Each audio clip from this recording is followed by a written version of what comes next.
Sema amen. Sema tena amina. Sijajua ya amina naisikia wapi. Sema amina. Sema tena amina. Sema tena amen. Sikiliza kwa makini sana. Kipimo cha sadaka. Sadaka ya mtu haipimwi katika kile ambacho anatoa mtu.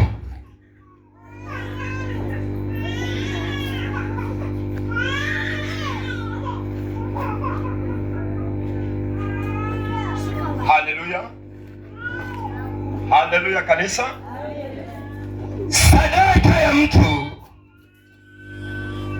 haipimwi katika kile anachotoa mtu. Sadaka ya mtu haipimwi kwa wingi,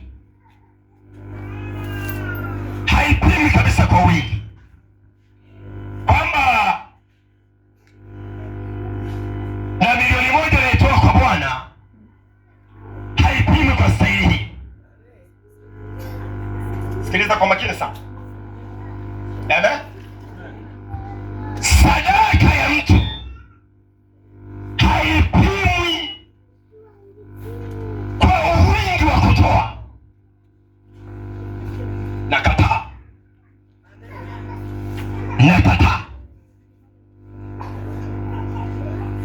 Bwana sifiwe. Na mahali popote mtu ambaye umeshadiana kwamba sadaka yako inapimwa kwa sababu unatoa 10,000 au unatoa 20,000, muangalie mwenzako, mwambie ni uongo. Hata kama unaambiwa na nabii ama mtume anakwambia kulingana na tatizo lako unatakiwa ulete sadaka 100,000, mwambie sitaki. Mwambie sitaki. Kubaliana na mimi leo itapona kwa jina la Yesu. Anakwambia Bwana, sadaka, ona shida yako ni 1, 2, 3, kwa sababu 1, 2, 3 unatakiwa ulete milioni 10. Mwambie sitaki.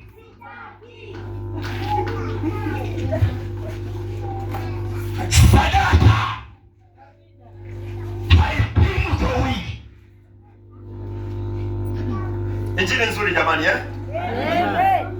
Injili nzuri jamani, Nasema haya kwa sababu kuna washirika tumekaa hapa na ndani yetu mmeshahukumiwa.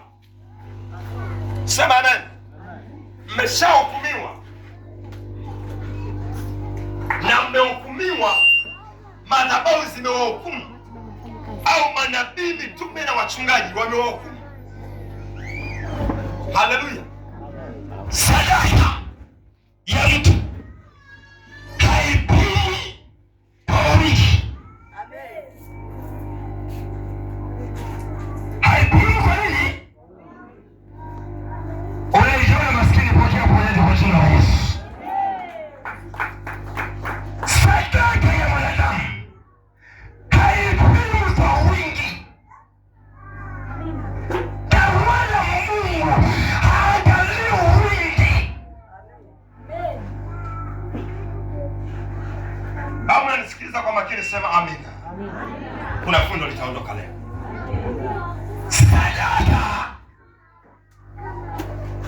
inapimwa kwa uwezo wa mtu anayetoa.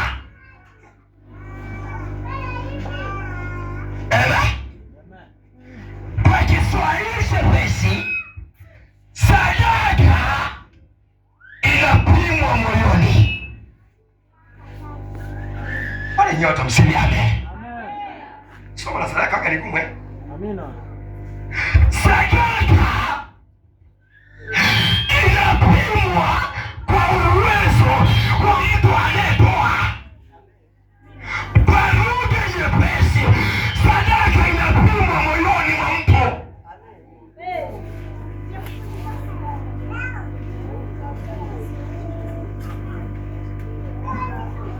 Naongea na ulimwengu hapa. Kuna watu tumetembea wametembea sana, lakini leo Mungu atawaponya kwa jina la Yesu. Na bila shaka tumeonekanika ni watangatangaji. Wewe sio mtangatangaji. Rehema za Mungu ziko hapa. Kabla sijaanza maombi ya siku ya Jumapili, Ijumaa, nilikutofautishia makosa na dhambi. Makosa na nini? Kwamba dhambi ni kitu kingine na makosa ni kitu kinachokuzuia wewe. Sio dhambi, ni makosa. Kinachokupinga wewe sio dhambi, ila ni nini? Akusamehe makosa yako. Sema amen. Sema amen. Kule mbele anaongelea habari ya dhambi ambayo imebeba uovu. Kila mahali ambapo Mungu alileta moto, magalika mazito, ilikuwa ni kwa sababu ya makosa. Makosa ni kwamba kitu unakijua. Sema amen. Unajua kabisa njia hii haifai, wewe unafanya. Haya inaitwa makosa. Sema amen. Mtu anajua kabisa yupo Mungu anayeponya. Anakwambia anajua. Kwa dunia imefungwa na makosa. Ulimwengu umefungwa na makosa. Kanisa limefungwa na makosa. Sema amen. Ndio maana injili ngumu ikihubiriwa, mtu anahisi kama injili inaleta shida. Sababu hujaelewa. Sababu hujafanya nini? Tukiendea kwenye ulimwengu hatuhubiri sana dhambi. Tunahubiri sana makosa. Makosa ndio moja kati ya silaha kubwa ambayo imemsahaulisha hata mtumishi wa Mungu. Hajui kilichomfunga ni nini. Hajui lango la Mungu kushindwa kumjibu ni lango gani. Piga kile sema makosa. Makosa. Kwa makini sikiliza vizuri sana. Wewe unatakiwa usipime kwa matokeo yanayotokana na utoaji wako. Bwana Yesu asifiwe. Kwamba wewe kabla hujalalamika unatakiwa ujipime kwamba matoleo yako yana matokeo gani? Yana matokeo gani? Tumoja seme amen. Kipimo cha maisha yako, kipimo cha neema ulizonazo ni kipimo cha matoleo ulionayo. Kishaelewa hiyo, wa kumlaumu kwenye maisha hayupo. Maana yake wewe ndio unayetakiwa ujilaumu. Pamoja nisaidie kusema amen. Kwa hiyo yale matokeo ulionayo yanatokana na utoaji wako. Matokeo ulionayo yanatokana na matoleo yako, yanatokana na sadaka yako. Sadaka yako unatoa katika namna ya gani? Nafundisha mvutano wa sadaka ya damu. Saidia kusema amen. Nisaidie kusema amen. Nisaidie kusema amen. Kwani sadaka ya damu. Niache kwanza hii. Sema amen. Sadaka imebeba kitu kinaitwa nguvu.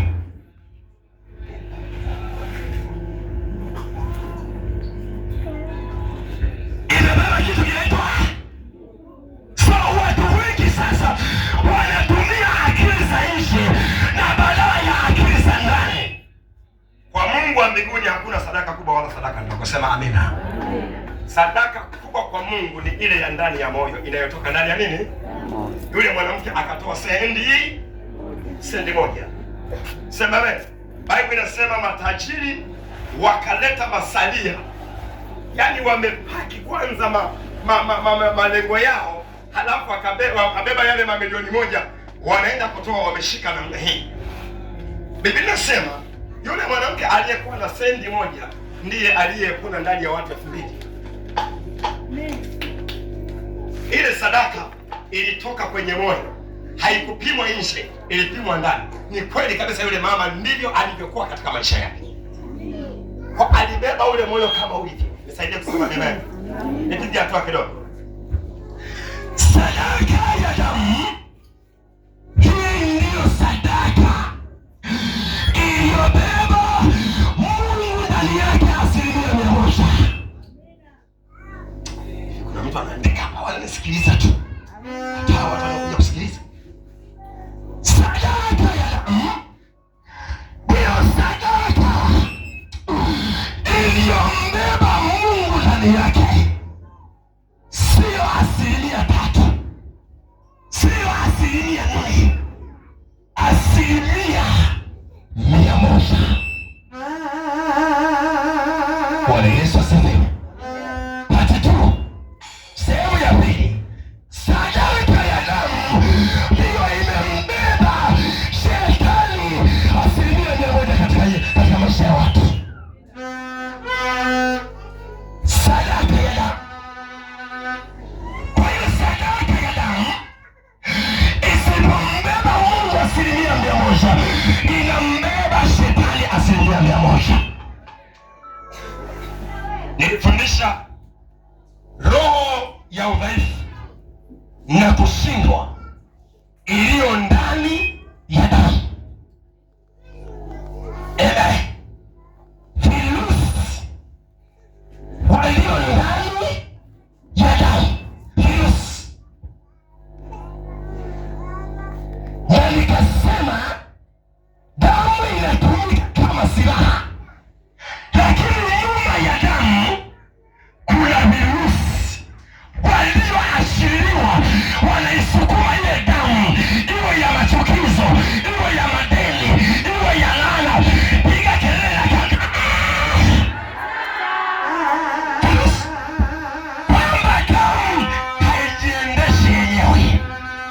Nao wakamshinda kwa damu ya mwanakondoo, nao wakamshinda kwa damu ya mwanakondoo. Haleluya, amen.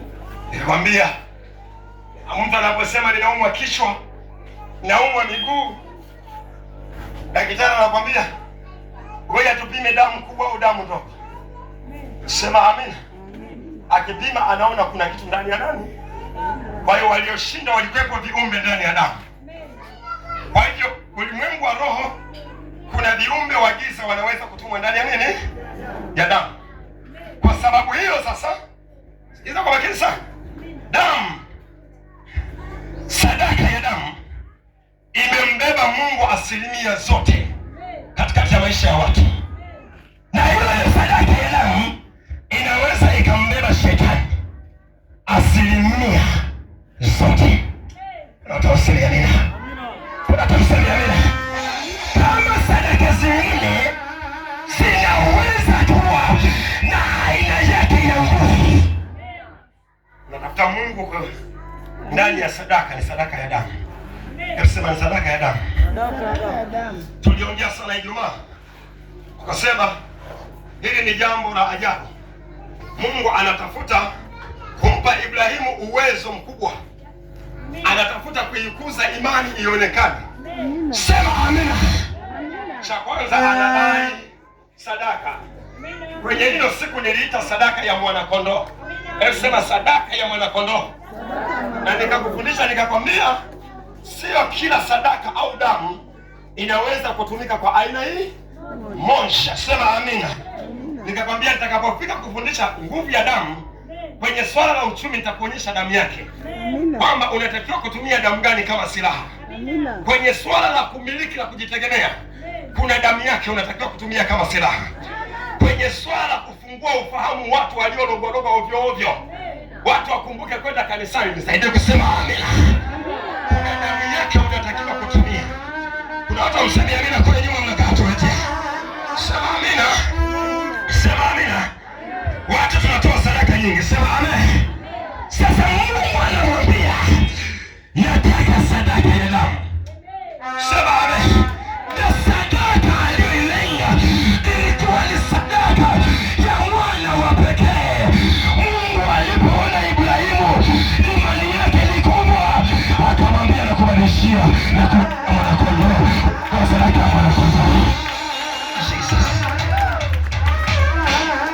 Sema ninapona kupitia jina la Yesu Kristo.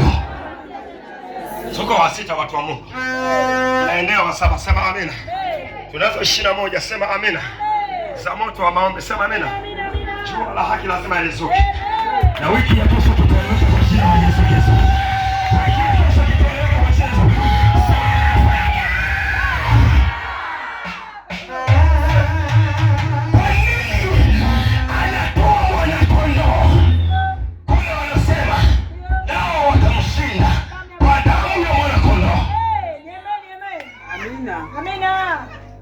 Haleluya. Amen. Ilikuwa ni sadaka ya ushindi. Amina. Lakini unashinda. Amina. Endelea kupigana. Ndio. Sema amen. Amen. Lakini ilikuwepo damu nyingine. Amina. Inayomaliza yote. Amen. Pata vizuri leo. Amina. Nipate vizuri leo hapa. Amina. Najua umekuja muda ambao ni sahihi kabisa. Amen. Usikubali watoto wako wanatembea kama vile vinani vikamkosa hivi. Watulize watoto wako kwenye madhabahu. Mungu anaongea na roho.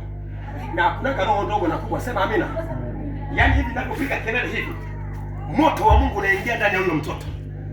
Utashangaa anaanza kubadilika. Moto wa Mungu unaingia ndani ya yule ndugu yako uliyemwacha nyumbani. Nisaidie kusema amen. Amen. Ilikuwa ni damu ya mwana kondoo. Sema amen. Amen. Ilitumika kwa wakati wake, kwa muda wake, amen, kwa kipindi chake, kwa maombi yake. Amen. Ndani yake alikuwepo Mungu. Ndio. Ndani yake alikuwepo Mungu mwenyewe. Ni damu ya mwana kondoo. Amina. Siku ya kwanza nilikwambia, Mungu anaanza kuokoa Israeli kule Misri. Cha kwanza kabisa anaanza na damu. Kwenye fimbo ya Musa ndani yake alikuwepo Mungu. Sema amina. Na ndio maana ile fimbo maji yanageuka yote. Na yakigeuka hakuna wa kuzuia. Ilikuwa ni damu ya kuokoa watu kwa jina la Yesu. Ilikuwa ni damu ya kuokoa kwa jina la Yesu. Kama ilikuwa damu ya wokovu wako, ile damu itaendelea kutenda kazi kwenye kizazi kilichopotea, kwenye kizazi kinachorumbarumba, kwenye kizazi kilichosama matopeni.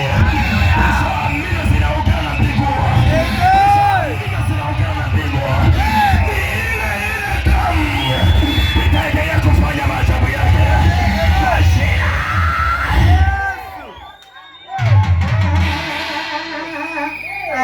Usifikiri ilinyamaza. Usifikiri iliisha. Amina. Bado Mungu anayo. Amina. Nisaidia kusema amina. Amina. Ndani ya sadaka ya damu. Amina. Sadaka ya nini? Yupo Mungu ndani yake. Amen. Amen. Asilimia zote anatembea katikati ya maisha ya watu. Amina. Naomba hiyo point iandike vizuri sana. Amen. Sema amina. Amen. Sadaka zingine zitabeba vitu vingine. Lakini sadaka ya damu, amina, kuna Mungu asilimia zote katikati ya maisha ya watu. Amen. Yule Mungu anakuwa ndani ya damu. Amen. Nisaidie kusema amen. Amen. Lakini tunapozungumza pia bi yake ndani ya sadaka ya damu, kuna asilimia 100 za shetani yuko ndani ya ile damu. Amen. Bwana Yesu asifiwe. Amen. Naomba msomaji mzuri wa Biblia nikimbie na wewe. Amina. Halafu na mkaromani wa Kisukuma jiandae.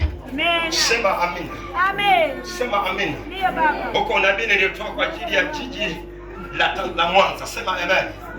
Kanda yoyote mahali walipo Wasukuma, sema amen. Sema amen. Karomani wa Kisukuma kaa vizuri. Karomani wa Kiswahili twende kazi. Yohana 6:53 hadi 58. Sasa Mungu fanya haraka nikisema haya. Alafu wakati huo yule wa Kisukuma kamata Biblia yako. Yohana. Sema amina. Amen. Sadaka ya damu. Mungu anaishi katikati ya maisha ya wanadamu. Mungu anatafuta kuishi katikati ya maisha ya wanadamu. Mungu anatafuta kutembea katikati ya maisha ya wanadamu. Sadaka ya damu. Sadaka ya damu. Sadaka ya damu. Mungu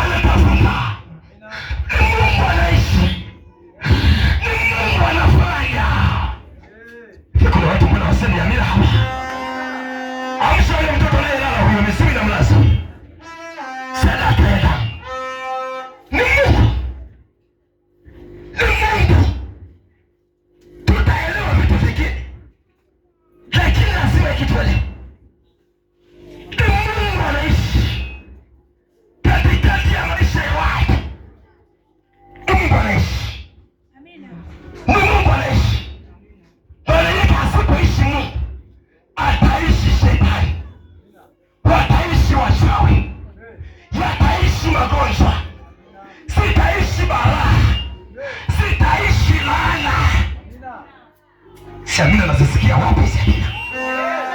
Kipande watu wananielewa kweli? Nasikia tu hapa ndio amina za kupokea. Mungu anaishi. Mungu anaishi. Mungu anaishi. Mungu anaishi. Mungu anaishi. Mungu anaishi. Unajua unayesema amina, ile laana na yale inagawanyika kupitia jina la Yesu. Mungu anaishi. Mungu anaishi. Mungu anaishi.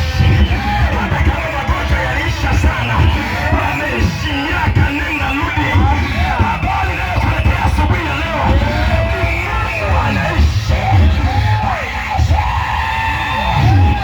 Anaishi. Asante sana mwanangu, kubarikiwe. Amen. Mungu anaishi. Nisaidie kusema amina.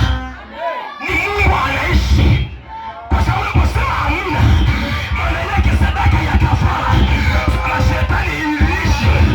Na kama iliishi, Apostle Kapanga anasema majira ya Mungu kuishi yameshawadia.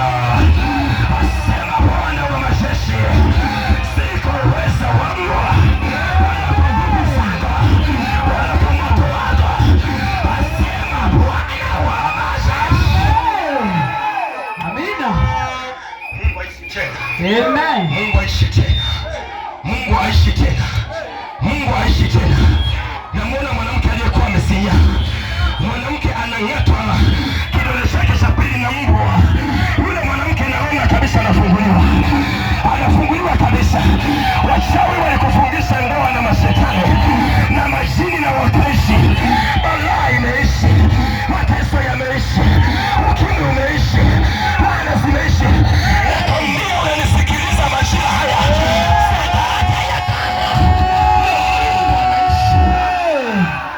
Haleluya. Ni Mungu anaishi. Kama anaishi aishi tena. Kama mianzo yake alivyofanya. Alikubali akamwaga damu yake. Akatoa uhai wake. Aishi tena kwenye maisha yangu. Aishi tena kwenye huduma hii. Mimi nasema Mungu haitaishi. Kama wananisikia kwenye ardhi hii. Kama wananisikia juu ya hewa. Haitaishi. Mungu anafunguliwa nyumba yake kwa Yesu. Mungu afunguliwa nyumba yako. Afunguliwa nyumba yako. Afunguliwa biashara yako. Afunguliwa ndoa yako. Afunguliwa hatima yako. Sasa. Amina. Ni Mungu anaishi. Ni Mungu anafanya nini? Kila mtu anatambua amekaa hapa. Magonjwa yameishi ndani yako. Mama Musa, wewe ni shahidi. Kifafa kimeishi ndani ya mtoto wako kwa miaka mingi sana. Yalikuwepo makanisa kabisa yanasema yana Mungu anaishi. Ndiyo, Mungu anaishi kwa aina yao. Lakini ulipoingia kwenye madhabahu hii, yuko Mungu anayeishi kwa sheria za mbinguni, kwa upako wa mbinguni, kwa moto wa mbinguni, kwa neema ya mbinguni, kwa roho ya mbinguni. Nasema ni Mungu anaishi. Amina, amina, amina, amina, amina, amina. Amen.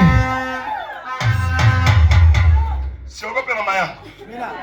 Uliyenisikiliza kanda za katikati. Amina. Siogope sana. Amen. Sema amina. Amen. Hata kama ulianguka mara 7. Amina. Jipe moyo mtumishi wa Mungu. Jipe moyo mtumishi wa Mungu. Jipe moyo mtumishi wa Mungu. Sijajua kule nyuma hawanielewi. Jipe moyo mtumishi wa Mungu. Sijajua kule kizazi akinielewi. Jipe moyo mtumishi wa Mungu. Amina, amina, amina. Naomba pasta mmoja kikosi kazi. Linda watoto wanaotoka kwenye vile viti na kule nje alipo bodyguard. Sijajua Rebeka yuko wapi. Hamnisaidii kazi. Naongea na roho za watu. Kila mtoto alio nje ingie ndani. Kwa nini watoto wanakusumbua? Wako na baba mlezi. Sadaka ndani ya damu. Ni Mungu anaishi. Piga kelele, ni Mungu anaishi. Ni Mungu anafanya nini? Mungu anaishi. Hawadai, twende kwenye neno. Yohana sura ya 6 na ule mstari wa 53 imeandikwa. No. Basi Yesu akawaambia, Kambiaje? amini amini nawaambieni, msipoula mwili wake mwana wa Adamu, msipoula mwili wake wa mwana wa Adamu na kuinywa damu yake, hamna uzima ndani yenu. Kanisa lote, na kuinywa damu yake hamna uzima ndani yenu. Sauti yako inaenda wapi? Sema, na kuinywa damu yake hamna uzima ndani yenu. Na kuinywa damu yake hamna uzima ndani yenu. Basi sema hivi, nisipokunywa damu ya Yesu, nisipokunywa damu ya Yesu, hakuna uzima ndani yangu. Hakuna uzima ndani yangu. Nisipomla Yesu, nisipomla Yesu, hakuna uzima ndani yangu. Nisipomla Yesu na damu yake, hakuna uzima ndani yangu. Endelea. Amina. Twende wewe. Soma mpaka mstari wa 58. Mstari wa 54. Ndio. Aulaye mwili wangu na kuinywa damu yangu, sawa, anao uzima wa milele, sawa, nami nitamfufua siku ya mwisho. Pigia Yesu makofi na kigelegele. Bwana makofi yanasikia upande mmoja. Wa sauti ya kinabii hawajawahi kupiga makofi. Ndio wana wanashelewa. Wana wanashelewa.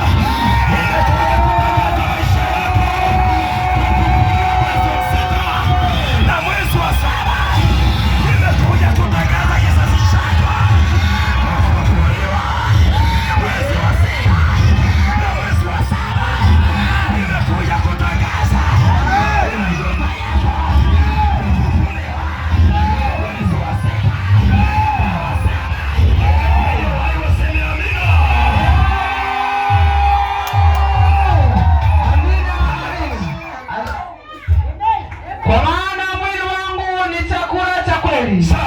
na damu yangu ni kinywaji cha kweli. Aulaye mwili wangu na kuinywa damu yangu, ukaa ndani yangu, nami ukaa ndani yake. Sadaka ya damu ya Mungu asilimia 100. Amina. Mstari 27. Kama vile Baba aliye hai alivyonituma mimi, kama vile Baba aliye hai alivyonituma mimi, nami ni hai kwa Baba, hata mimi niko hai kwa Baba. Kadhalika naye mwenye kunila na yule mwenye kumla Baba atakuwa hai kwa mimi. Pigia Yesu makofi. Hata kama waliua damu yako kwa mauti ya aina yoyote ile, wewe siku 21 naweza kutangazia. Hapana, hapana, hapana, hapana. Wewe utakurejea tena. Kuna wazazi wako kijijini wanaanza kushangaa yanayotokea, kwa sababu naona nguvu ya kukumbukwa. Naona nguvu ya kukumbukwa. Kila watu wanasema amina. Kama unavyokumbuka tunajua. Bwana yake Yesu wa Nazareti. Hakuwapa neno. Ukasema amina. Amina. Haujaja kulala hapa. Hapa umekuja tubadilishe mambo. Umekuja tubadilishe mambo. Tunasema twende zetu na Yesu. Tunasema tuinuke na Yesu. Tunasema tutembee na Yesu. Sadaka ya damu ni 100%. Mungu anaishi kwenye lango lako. Mungu anaishi kwenye hatima yako. Wasikwambie kwamba yameshindikana. Wasikwambie kwamba kwetu ni wa design hii. Wasikwambie kwamba utakufa ukiwa ulivyo. Hayo wanaongea wao. Sauti yao ni ya kati.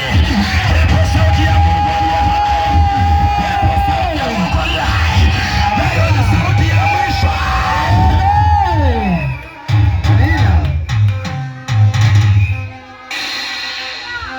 Haleluya. Haleluya.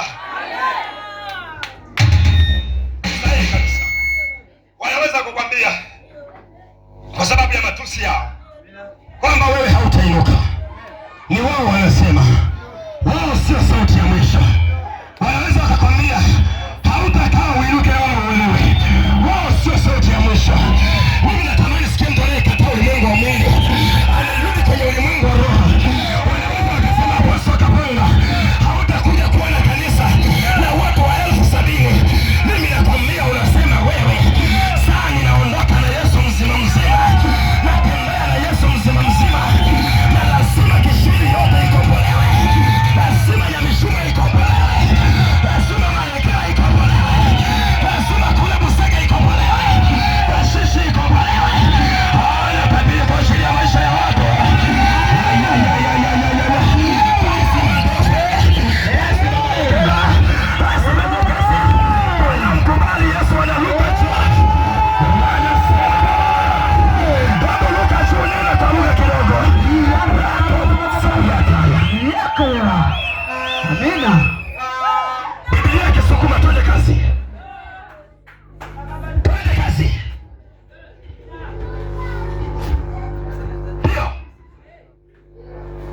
Msomaji wangu unachelewa. Soma.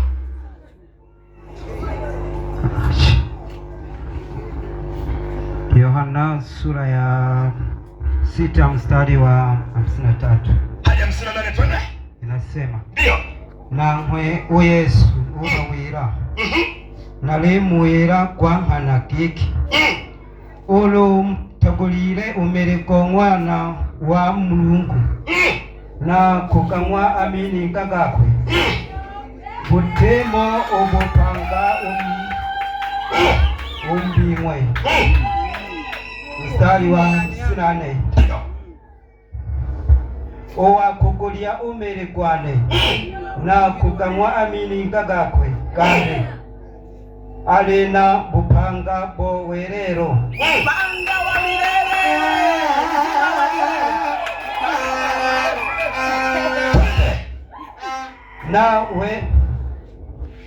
nawe rero nane nako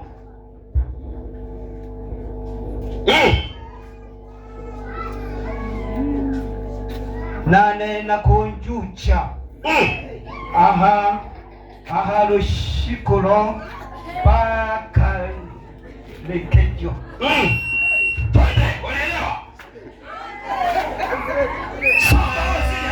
Nirudi hapo kidogo. Nane nakunjucha aha lushikolo baka lekejo. 54 inaishia hapo. Inaishia 54. Nenda mpaka 58. 55. Twende. Kuno omerekwane shire washa mwana na amini ngagane nako shire shakolya sha mwana. 56. Owa kugulya omerekwane oka mwana amini ngagane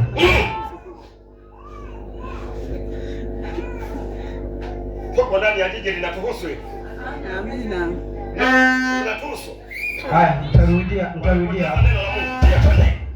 Owakugulya umerekwane oga mwana amini ngagane akwikala mlenene nonene na kwikala muweyi. 57. Umo ale mpanga ubaba uyo anitumire minene humo nale mpanga kulwanguno ya mwababa nowa kunilya nene akubiza mpanga getumo kulwanguno yane. Amen. Maliza mstari mwisho. 58. Ongati kwene oyu kutabizire getomo balyaga bakulugenji abo bakacha oyo mwene kulengati oyo kwikire kufuma mwigolu. Sema miungu yote ya Kisukuma unapokea watu wote wanaoingia ndani ya Moza.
Sema navutwa.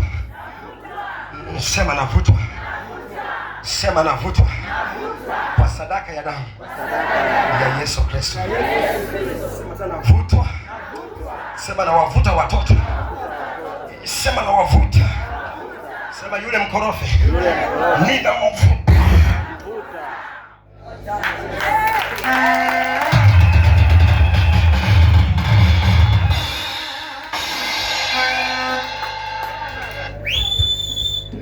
Kama umekaa hapa na unaona laana nyuma yako, mateso na hali mbaya, nguvu inayoachia, naona kuvutwa. Hauvutwi hivi hivi, unatumika damu ya mwana kondoo. Na leo haitatumika damu ya mwana kondoo. Wacha nipige hatua kwa dakika chache kidogo. Sema amina. Kwa shama na mama. Kapara mandu mshimama. Eria mama masundu mshimama. Ikapara mama. Iyunduru na mama. Sheterebe. Iyandunu mukapara mama. Kapara mama. Unatafuta kumuona Mungu wa leo anayetengeneza historia mpya leo hapa. Yuru musunda mama. Kapara batusha baba. Ondoa akili ya nje, weka akili ya ndani. Fanya kama vile uko na mpenzi wako ndani ya chumba, hakuna mtu anayekuona. Ndivyo unisikilize kwenye ibada hii, ibada ya msimu huu, ibada ya majira haya. Jirudishe ndani ya chumba cha ndani sana. Hata unaposema amina, amina yako isiwe ya nje, amina yako isiwe ya sifa, amina yako iwe ya ndani. Kama mtu uliyetendwa mabaya, kama mtu uliyeumizwa na kizazi, kama mtu uliyeumizwa kwa mateso, kama mtu uliyeumizwa kwa magonjwa, mimi najua kabisa umewekewa hati ya kuuawa ndani ya mwaka huu. Hata kufa mtu kwenye madhabahu hii kwa jina la Yesu Kristo. Wewe unakombolewa. Wewe na nyumba yako mtakombolewa. Wewe na nyumba yako.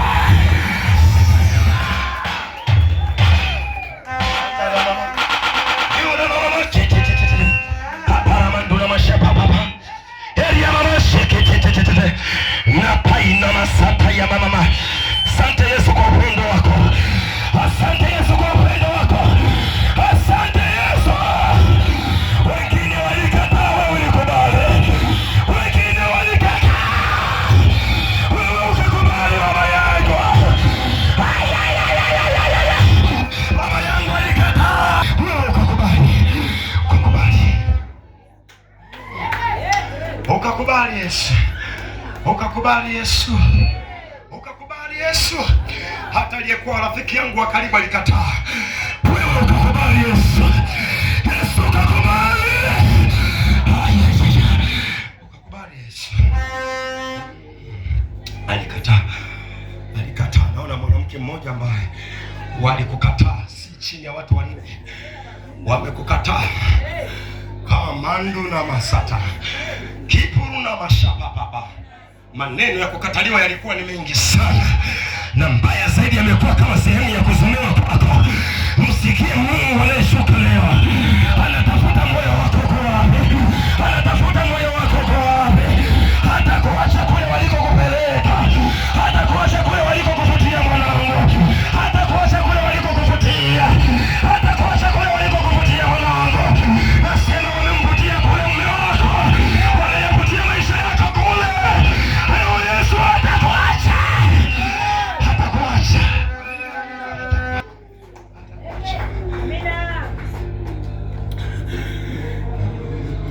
Hata mimi baba yangu alikataa, akasema hawezi kunisomesha. Babangu alikataa, nikawa na marafiki kadha wa kadha walinikataa. Nikajaribu kutafuta mwanamke akanikataa. Mchana wa saa 8 karamanda mashatata hiburu na masakatatata. Yesu peke yake alinikubali. Kama Yesu asingenikubali ningekuwa wapi? Kama Yesu asingenikubali ningekuwa wapi? Kama Yesu asingenikubali ningekuwa wapi? Mkini hata mwanzo nisingefika. Hata maneno nayoongea nisingeongea. Hata wewe unanisikiliza usingeniona mwanangu. Kwa nafasi ambayo wanadamu wana kawaida kukataa watu, hata washauri wana kawaida kukataa watu.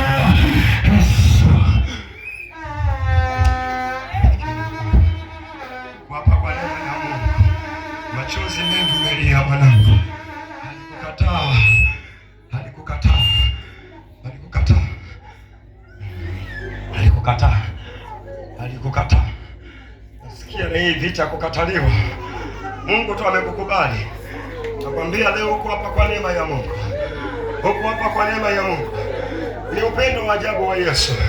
Hakuangalia dhambi uliyokuwa nayo. Hakuangalia umekata tamaa mara ngapi. Mataya manene rababa di tababa tababa.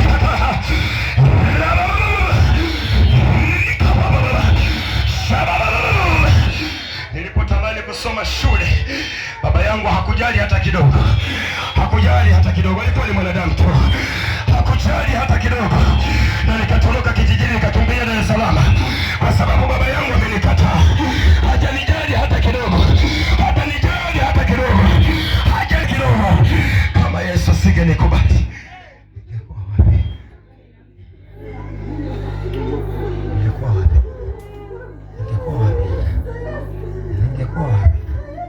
ningekuwa wapi? Unamuona kabisa nyuma yako yule mpenzi alivyokutukana. Ilikuwa ni mwanadamu tu. Unamuona alivyokutukana. Akakwambia na wewe una upendo. Alikutukana kwa sababu huna kitu. Matusi yalikuwa ni mengi. Dhihaka zilikuwa ni nyingi. Oh, makata ya mama. Umefika mbali, amekushtaki hadi kwa wazazi. Ukaonekana ni takataka. Kwa sababu Mungu hakukupa neema ya kuongea. Alionekana yeye anaongea sana. Yesu amekukubali mwanangu. Kabla mlilia Yesu aliyekubali. Yesu aliyekubali. Umetishiwa mara ngapi wewe? Umeingia kwenye majaribu mara ngapi wewe? Hamnalia mlilia Yesu.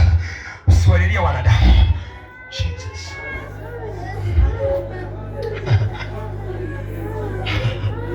Nafasi ya kunisikiliza.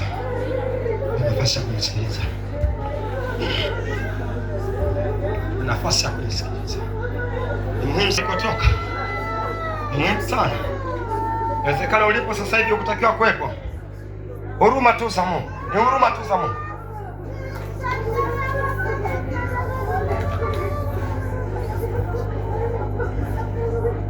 Jesus. Warumi 5:10-11. Warumi 5:10-11. Andika sana maneno haya. Warumi 5:10-11. Nisikilize mimi,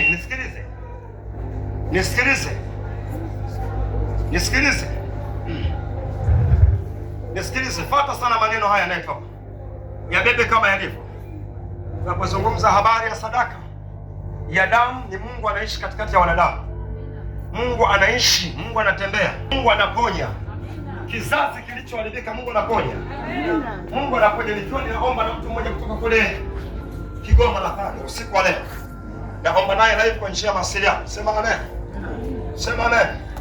Nikamwambia Mungu siwezi kuomba na mtu huyu. Sema amina. Ananiambia afya yake imeharibika. Sema amen. Ndio chanzo cha kunionyesha huyu mbwa anang'ata kidole cha pili kutoka kidogo. Sema amen. Ndipo nikaona mbwa huyu anashambulia kile kidole na watu wanasikia maumivu makali sana. Sema amen. Nikaona wachungaji wote wa madhabahu kidole kinang'atwa. Nikaona ndani ya kanisa kidole hicho kinang'atwa. Halafu nabaki unaanza kulalamika na sumu. Sema amen. Bila shaka nikakumbuka siku ya Ijumaa niliongea kwa habari ya joka anayesonga. Sema amen. Sumu yake ni kali sana. Sema amen. Na mbaya zaidi ni joka wa zamani. Sema amen. Ni joka wa nini? Baba yako hawezi kusema, hawezi kumjua. Na ndio maana nilisema kila mtu umekaa hapa umeipokea damu kutoka kwa baba yako. Sema amina. Haujaipokea damu kutoka kwa baba yako. Sema amina. Mungu anaishi ndani. Twende pamoja. Warumi sura ya 5 na ule mstari wa 10-11 imeandikwa. Namna gani nasema? Kwa maana ikiwa tulipokuwa adui, tulipopatanishwa na Mungu. Soma maneno ya Kiingereza yanayosikika vizuri. Rudia. Kwa maana ikiwa tulipokuwa adui, tulipatanishwa na Mungu kwa mauti ya mwana wake. Sawa. Zaidi sana baada ya kupatanishwa tutaokolewa katika uzima wake. Sawa. 11. Ndio. Wala si hivyo tu. Sawa. Ila pia twajifurahisha katika Mungu. Sawa. kwa Bwana wetu Yesu Kristo. Sawa. Ambaye kwa yeye sasa tumeupokea huo upatanisho. Sawa. Amina. Yesu asifiwe. Amina. Yesu asifiwe. Ile damu inatupa nguvu ya upatanisho. Sema amen. Baada ya kuwa na uadui na biashara, uadui na ndoa, uadui na kazi, uadui na maisha. Naongea uadui na nini? Uadui na nini? Biblia Kisukuma inasema nini? Twende kazi. Ndio. Warumi sura ya 5 mstari wa 10 unasema. Sema nini? Eke olo aho twale tutalebanishi. Sawa.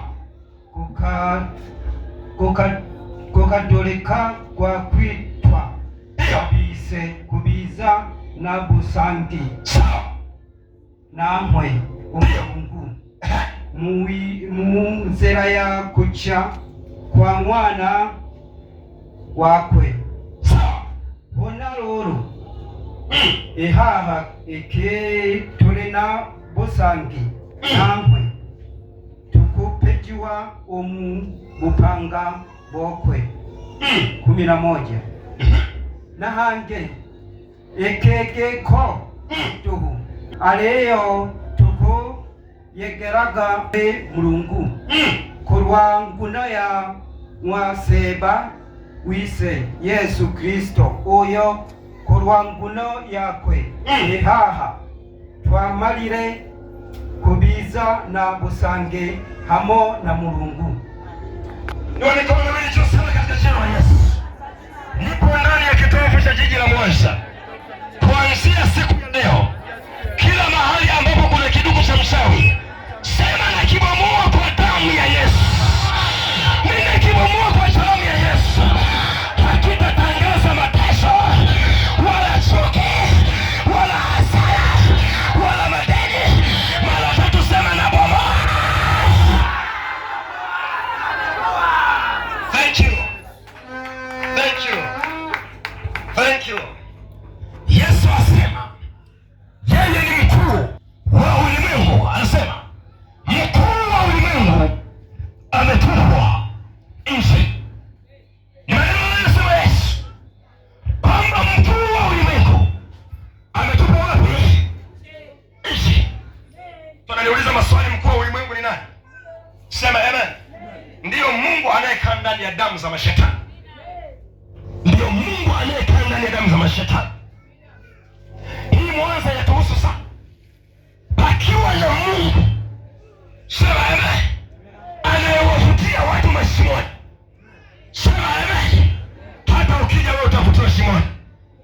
Kwa hiyo kutoroka tatizo ulikotoka haitakuwa suluhisho. Sema amen. Na ndio maana Yesu anasema huyu mkuu wa ulimwengu katupwa nje. Katupwa nje ya kitu gani? Katupwa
zingine, lakini sio ndani ya siku hizi 21. Kasema ni mgonjwa sehemu zingine. Kanisa hili litafyonza ugonjwa ulionao. Mbona damu ya Yesu inasema kama kwa neno lake alitamka eti mtu ukanyauka, kama kwa neno lake dunia yote imeumbwa kwa neno. Aliposema hapa pawe pakavu, pakawa pakavu. Aliposema hapa pakae na maji, utaniambia kitu gani wewe? Nakwambia hivi, na yafufua maneno yako ya miaka tokea kutoka tumboni mwa mama yako. Ninayafufua kwa jina la Yesu.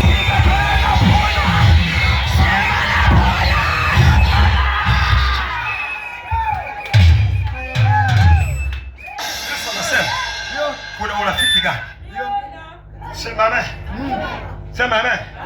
Kati ya kikombe cha Bwana na kikombe cha mashetani. Amina. Kuna urafiki gani? Kati ya wewe uliyekaa na magonjwa na umeshaanza umejiunga kabisa, unatembea kabisa, unasema lazima nitumie dawa hizi. Mimi nakwambia hapa sheria ni msumeno. Hapa sheria ni msumeno. Hapa sheria ni msumeno. Kama vile ambapo moto unaweza ukazimika na kila balaa ikazimika. Kama nne, na kila balaa itazimika, na kila mateso yatazimika. Ninamtafuta aliyebeba hilo tatizo. Kama lijajua lirudishe lilikotoka. Sema neka.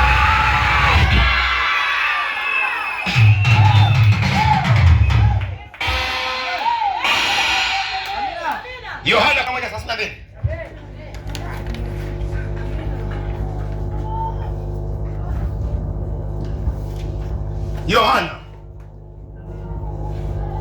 Yohana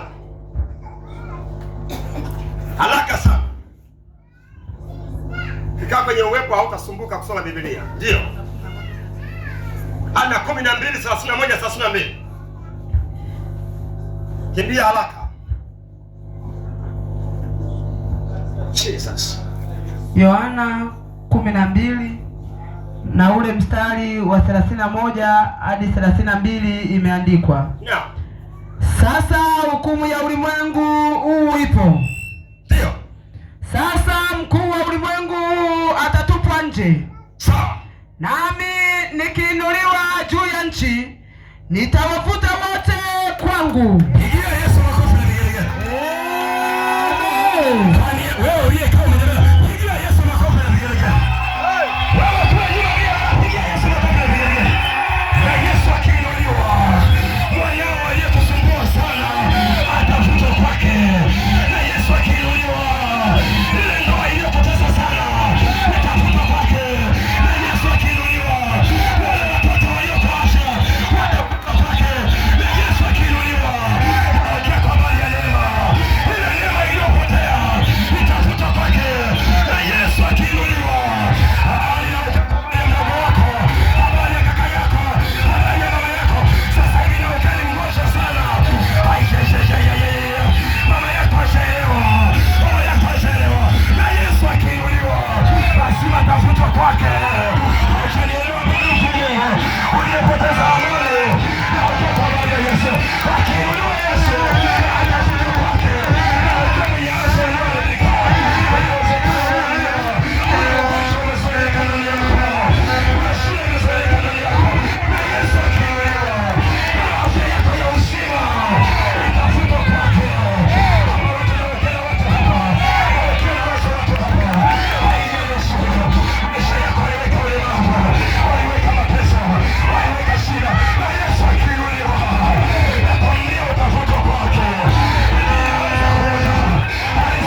Toa